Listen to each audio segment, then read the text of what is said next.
Olá, seja bem-vindo a mais um programa Vivendo o que Cremos, aqui na sua IPP-TV, a sua TV missionária. O programa Vivendo o que Cremos é o seu programa de teologia aplicada à sua vida.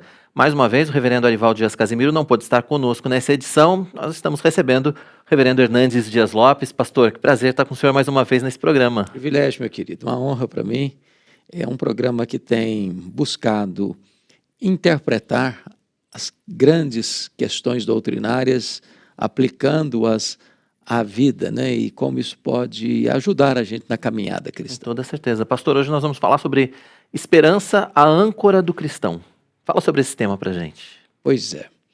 Eu acho que uma das marcas do cristão, segundo o apóstolo Paulo, ao escrever as suas cartas, ele sempre mencionava isso: amor, fé e esperança. E a carta aos Hebreus, no capítulo 6, diz que a esperança é a âncora. E é curioso que a figura da âncora, você pensa naquela peça de ferro que é lançada no mar, que vai se grudar nas rochas para dar estabilidade ao navio, né? Diante das tempestades, das ondas revoltas. Mas a linguagem de Hebreus é que se a âncora na linguagem náutica é jogada para baixo, a âncora do cristão é lançada para cima. A nossa esperança está em Deus. Quem governa a nossa vida é o trono de Deus. Ainda que na linguagem náutica uma âncora possa não ser totalmente segura e eficiente, do ponto de vista da fé cristã, a nossa esperança jamais falha, porque o objeto dela é o próprio Deus que está no controle da história. Quando a gente fala em esperança, a gente está vivendo um momento em que a esperança é cada vez mais necessária nas nossas vidas, porque nós estamos vivendo um tempo de ansiedade, um tempo de preocupações, um tempo que a Bíblia nos diz, né? Os sinais da Bíblia nos dizem, nós estamos nos aproximando do fim, e aí a esperança é cada vez mais fundamental, né? É porque o mundo não tem esperança. Quando você vê a descrição que Paulo faz do mundo, o mundo vive sem esperança. A esperança que o mundo tem é uma esperança difusa, rasa. É a esperança em quê? No dinheiro. É a esperança em quê? Na força dos músculos, no vigor da vida. É a esperança em quê? No poder político, na ideologia, ou na filosofia, ou nas bandeiras puramente humanas. Essas esperanças, elas são falíveis, frustrantes, porque quando o homem chega naquele ponto que ele achava que ali estava a sua segurança, ele descobre que ali não está a sua segurança. Por exemplo, você mencionou esse momento difícil que o mundo está atravessando, né? Desde março de 2020, o mundo assolado por uma pandemia. Sim. Essa pandemia veio, de certa forma, mexer com as estruturas da sociedade e mostrar que os ícones ou os pilares da esperança humana foram abaladas. Quais são esses pilares? Poder econômico, poder político, poder científico. Todos eles revelaram a instabilidade. E o homem fica, muitas vezes, e você percebe que morreram pessoas riquíssimas e pessoas paupérrimas, do mesmo jeito. Sim. Então o dinheiro não resolve, a ciência nem sempre tem a solução imediata e pronta. E o poder político, os homens mais poderosos do mundo com a caneta na mão, não resolveram de pronto e de imediato. Isso significa que os recursos da terra são insuficientes. O homem precisa de uma esperança maior do que a da terra. Essa esperança, obviamente, a gente sabe que está em Deus, né? Está em Cristo Jesus. As pessoas, a pandemia, por outro lado, fez com que as pessoas, ou mais pessoas, tenham descoberto essa esperança também, né, pastor? Teve esse lado também que é importante. Teve. E sabe, querido, uma coisa que eu tenho visto e testemunhado, muitas igrejas fecharam por decreto, né, por leis estabelecidas. Outras fecharam, mesmo não tendo essas leis de ordenança para fechar. Outras igrejas, em podendo abrir, abriram com os cuidados devidos, que eu acho absolutamente correto, né? A nossa igreja aqui em Pinheiros é extremamente zelosa em obedecer todos os protocolos estabelecidos. Mas o que nós temos percebido é uma corrida de muita gente que outrora não tinham se despertado para buscar a Deus. Para buscar a Deus. Eu preguei semana passada numa igreja aqui em São Paulo, que nesse período de pandemia ela saiu de 890 membros para 1.918 membros. Ela recebeu mais de 1.000 novos membros na pandemia. Isso retrata uma coisa: as pessoas se despertaram, ou estão sendo despertadas para buscar a Deus. Porque quando o homem se vulnerabiliza, ele reconhece que ele precisa de algo e de alguém maior do que ele mesmo para buscar essa esperança. Agora, pastor, quando a gente vê essa situação que nós estamos vivendo agora da pandemia, a gente vê outras situações de guerras, quando a gente vê outras situações que a Bíblia nos conta, né, que a Bíblia nos mostra, que o Senhor nos mostra na sua palavra, de que nós veríamos nesses últimos dias, ainda mais a gente tem que reforçar a nossa esperança em Cristo Jesus e saber que, apesar de todas essas coisas, a nossa esperança não está aqui. Apesar de todas essas coisas, o nosso mundo não é esse, né, pastor? Veja bem, querido, a Bíblia fala desse tempo do fim, quando os discípulos lá no Monte das Oliveiras, eles perguntam para Jesus quais seriam os sinais que antecederiam a sua vinda e o fim dos séculos, o fim do mundo. E Jesus faz uma lista de sinais. Né? Veja que ninguém vos engane. Haverá guerras, rumores de guerras, terremotos, pestilências, esfriamento do amor, apostasia, ou seja, vinda de falsos mestres, falsos profetas, falsas doutrinas, levantamento do homem da iniquidade. E se formos pegar outros sinais, a multiplicação do saber, né? Então, quando você põe todos esses sinais num quadro, montando esse mosaico do fim, nós já estamos vendo isso. O cenário está aí. Isso prova para nós uma coisa: Jesus voltará, os sinais da sua segunda vinda estão cada vez mais visíveis e crescendo num volume imenso. Para você ter uma ideia, aconteceram mais terremotos do século XX para cá do que no restante da história.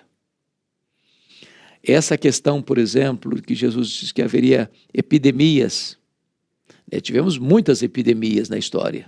Né? Você teve, por exemplo, a peste negra na Europa, né, que devastou 1/3 da Europa. Você teve a febre espanhola no começo do século XX, que foi muito mais letal do que o coronavírus. Mas você vem agora, no pleno 2020, com a pandemia, que tem uma capilaridade maior. Nós não tivemos nenhuma pandemia, nenhuma epidemia com essa capilaridade, atingindo todas as nações. Então, tudo isso é alerta. Deus está dizendo, olha... São sinais, não? Sinais. Deus está botando placa na estrada. Deus está botando outdoor no caminho. E aí você precisa de uma esperança verdadeira. Nesse momento que a gente lê essa placa, né, que a gente passa pelo outdoor, a gente tem que se lembrar da principal mensagem, que é a mensagem da esperança, que é a mensagem da ressurreição, né, pastor? Então, o grande aspecto, sabe, querido, quando você olha para o mundo, você vê o seguinte: o homem tem uma cosmovisão.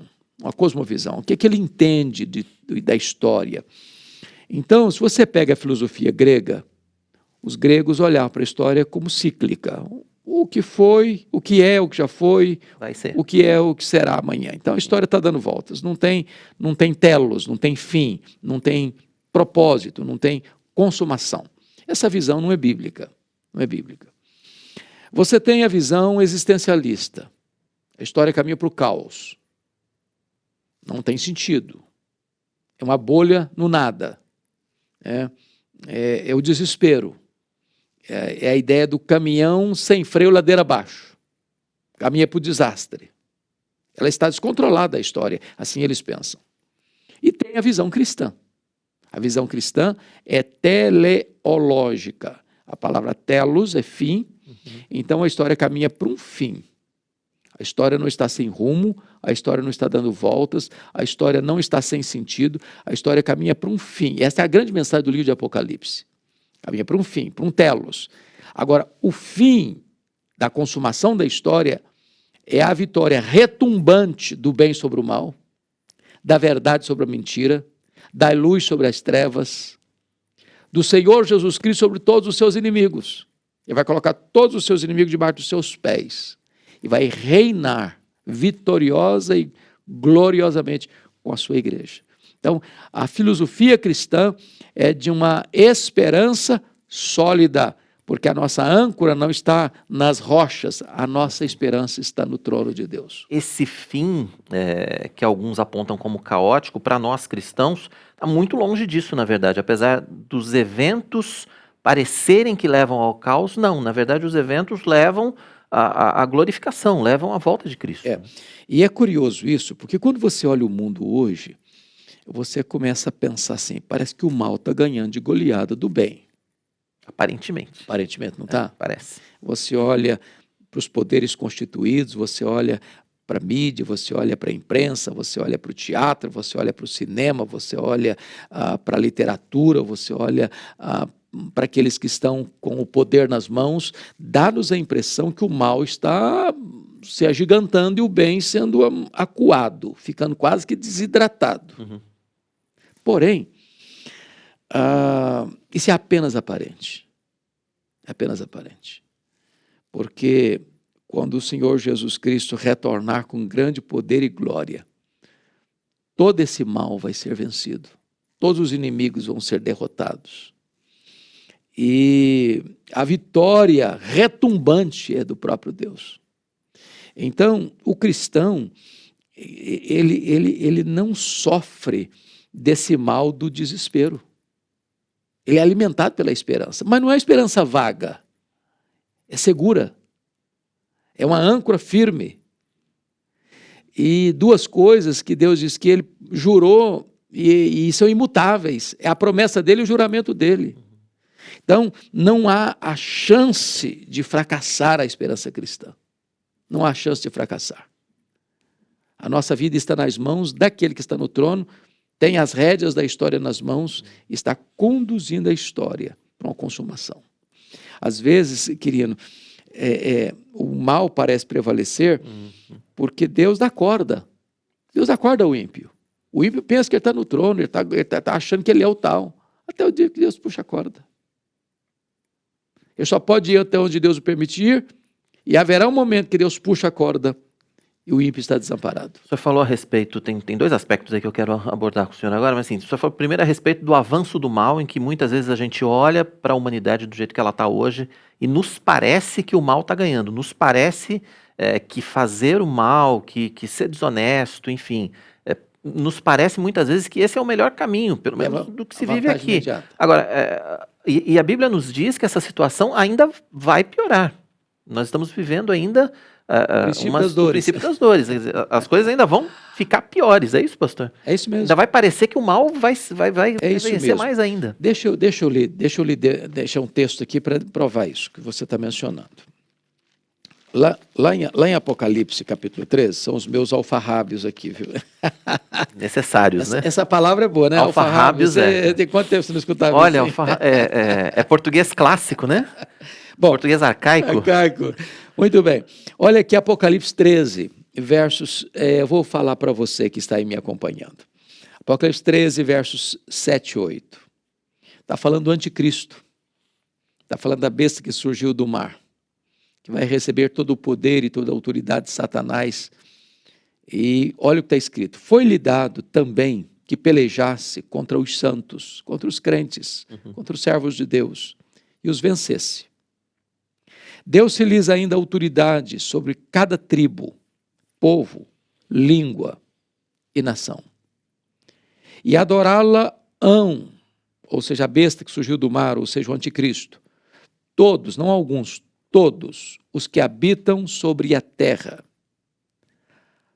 aqueles cujos nomes não foram escritos no livro da vida do Cordeiro, que foi morto desde a fundação do mundo. Então, interpretando isso, o mal vai crescer, e vai crescer, e vai crescer, e vai crescer, de tal maneira que quando vier o homem da iniquidade, ele vai pelejar contra a igreja e vai matar cristãos. Ele acha que está ganhando dos cristãos, ao matar os cristãos. Irmãos nossos estão morrendo hoje, Sim. em muitos países, torturados, perseguidos, fuzilados, às vezes sob o silêncio e a omissão do mundo. Mas o mesmo texto de Apocalipse diz o seguinte, olha que coisa interessante, os cristãos venceram por causa do sangue do Cordeiro e por causa da palavra do testemunho que deram. E mesmo em face da morte não amaram a própria vida. O que significa isso? Quando matam um crente, o ímpio, o maligno, o anticristo, vence o crente, matou. E o crente, ao morrer, vence aquele que o matou. Porque a intenção daquele que o matou não era tirar a vida dele, era fazer dele um apóstata, para negar a sua fé. Mas ele não amou a vida e morreu pela sua fé. Ao morrer pela sua fé, ele venceu. Ele venceu. Agora, quem não vai se curvar diante do anticristo?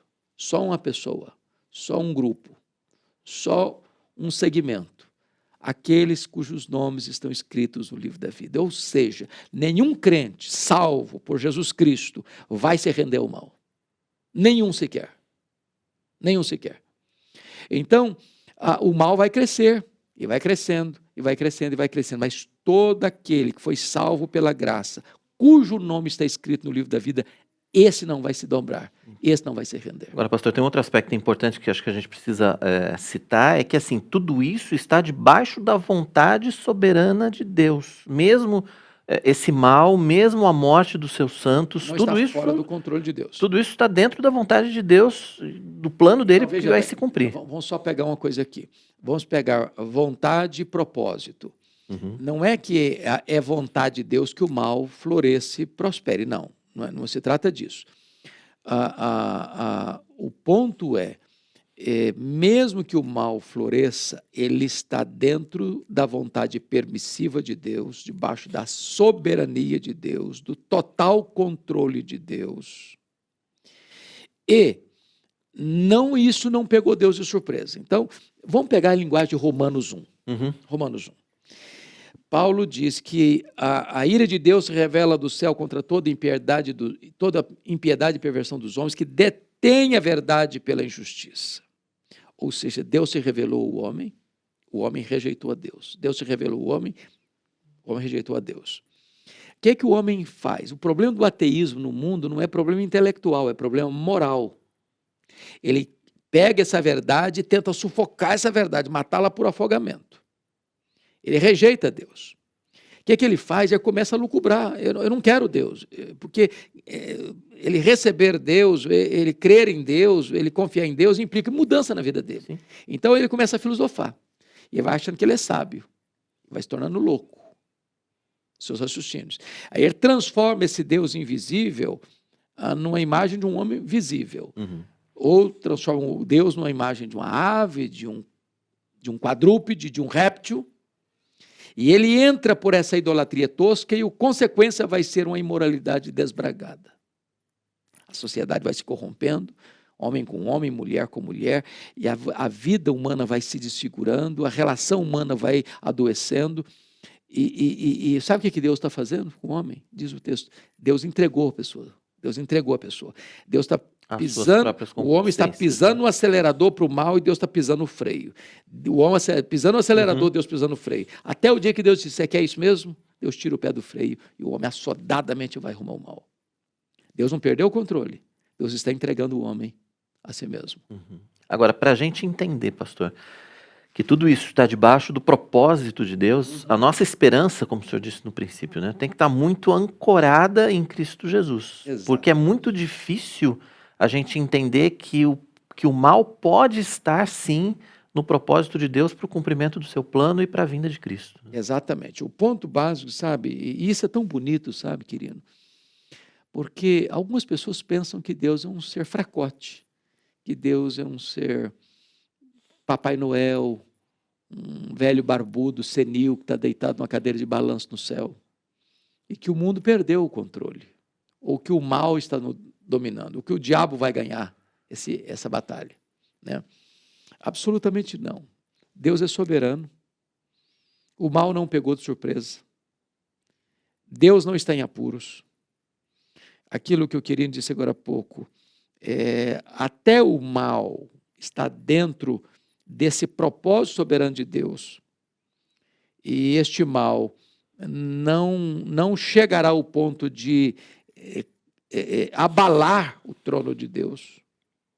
Ao contrário, Deus está com as rédeas da história nas mãos. Se você lê o livro de Apocalipse, é o Cordeiro de Deus que venceu para abrir o livro e desatar os seus selos.